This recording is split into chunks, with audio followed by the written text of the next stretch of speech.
Hi, my name's Dr. Gareth Davis. I'm from Lewes Castle College UHI and I'm based in Stornoway. My primary research area is in health psychology and that involves qualitative and quantitative work. I'm going to talk to you today about pilot studies and how you can use pilot studies in your research and how I use pilot studies in my research. So it's important to say that pilot studies involve an investment in time.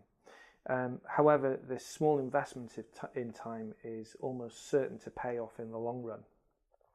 If you do a pilot study and you don't find any problems or issues with the data gathering that you've just undertaken or the analysis of that data that you've just gathered, then there's no reason why you can't include that data in a bigger study.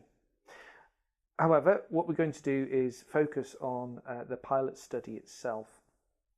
So really the purpose of the pilot study is to test your data gathering and analysis strategies. Your research questions should really inform your data gathering and analysis strategies, and it's important to understand that you should think about your data analysis long before you actually collect any data. And the pilot study offers you a great opportunity to test those data analysis strategies that you've decided on before you actually go ahead and do your main study.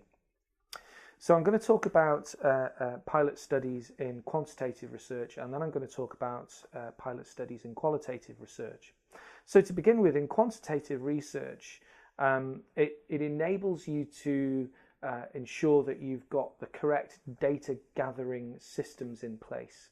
So for instance, if you're using a questionnaire, it enables you to test whether that questionnaire will actually do what you want it to do.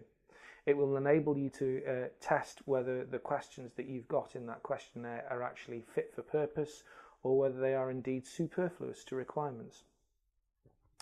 When you're actually doing some inferential statistics with pilot study data, it's not uncommon to use a simpler or a more forgiving significance level.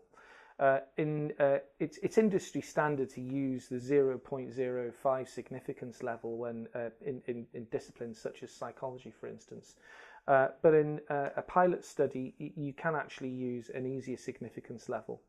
This enables you to see whether you're actually identifying any trends in data or something on those lines. So it just gives you a little bit of flexibility as well.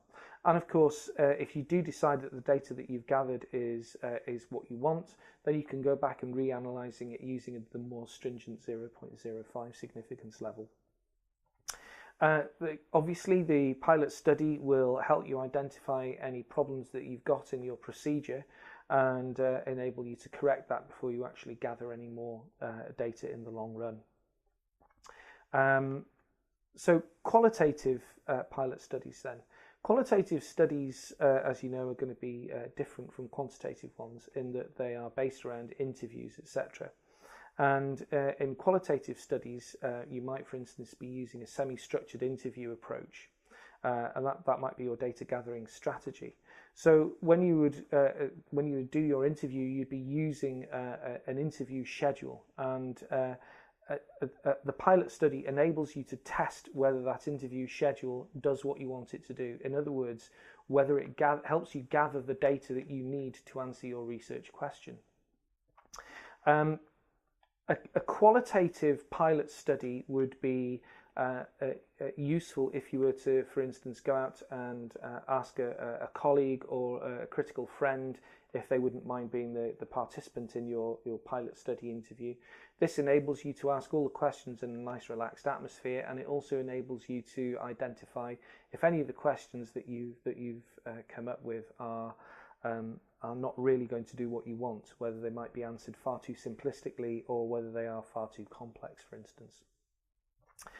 When you analyse qualitative data, the industry standard way of analysing qualitative data is to use Ritchie and Spencer's framework analysis. Now, if you've got a test piece of interview, then you can go out and transcribe that and then you can work through that using your framework analysis, and you can then figure out whether you need to make any changes or not to your interview schedule, or whether in fact the questions that you've asked have elicited the type of data that you want.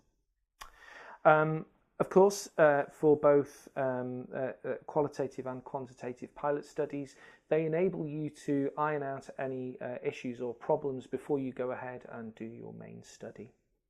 So if your pilot study does reveal some issues and problems, if they're not too significant, then perhaps you might just want to make some minor alterations.